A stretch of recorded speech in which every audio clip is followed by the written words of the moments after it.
Let's talk about excitation-contraction coupling. First, we're going to draw a little synapse here. Okay. So it's a synapse. Action potential arrives at the synapse. That's action potential. It opens calcium channels. Calcium diffuses into the cell. Result of that diffusion: release of acetylcholine into the synaptic cleft. Now, on the receiving side of it is muscle cell. And, well, it's not a great representation of a muscle cell, to be honest. So muscle cell, we're gonna draw it as a massive, extended sarcolemma. Okay. So on the sarcolemma you have sodium-potassium channels that get open, so sodium flows in, potassium flows out. I have no intention of drawing a potassium, but you get the gist. So sodium flows in. More sodium flows in than potassium flows out. Therefore, we have depolarization here, which is end plate potential. If this end plate potential crosses the threshold, so we have depolarization. If it crosses the threshold, we have action potential formed.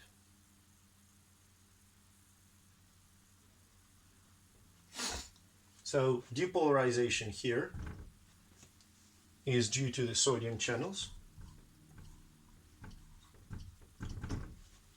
So this wave of depolarization, the action potential,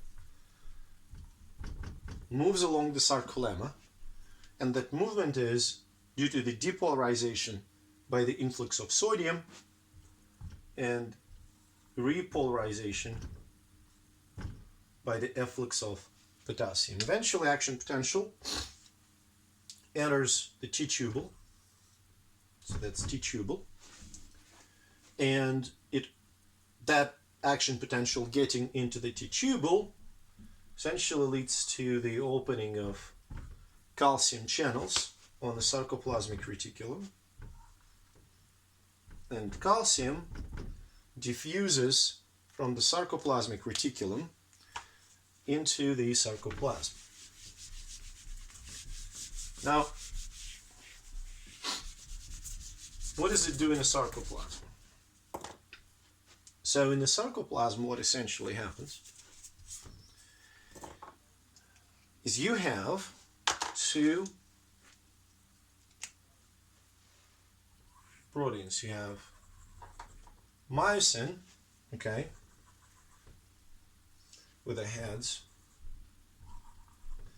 and you have actin. Myosin forms thick filaments, actin forms thin filaments. So myosin,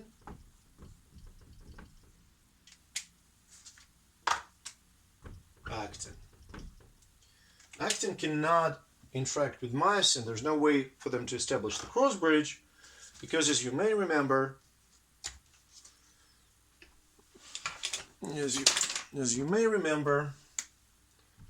there is a protein called tropomyosin that essentially blocks the interaction. Tropomyosin is essentially controlled by troponin,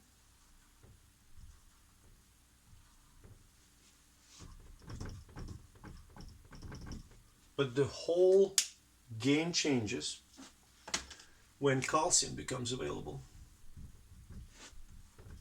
and calcium binds to troponin. It binds to troponin. That binding changes the arrangement. Essentially, tropomyosin is now shifted away from the myosin.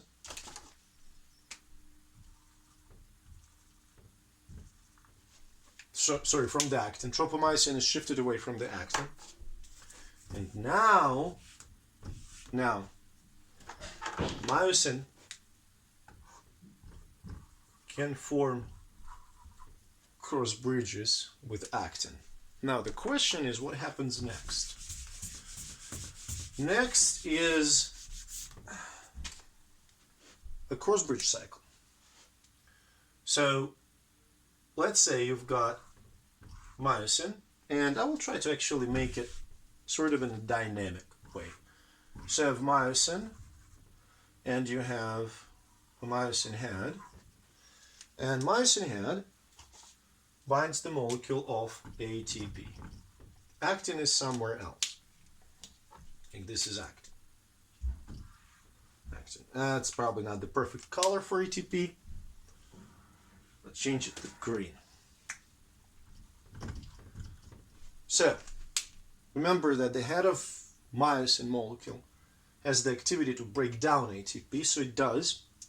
When ATP is broken down, it's broken down into ADP and phosphate.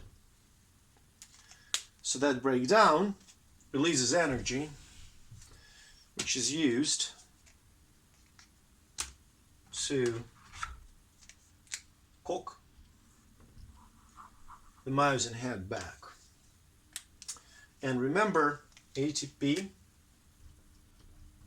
ADP, and phosphate is still bound here. At this point, myosin head can bind actin. So actin is bound. Myosin head releases both ATP and phosphate, so they go somewhere here. I means inorganic phosphate. And that release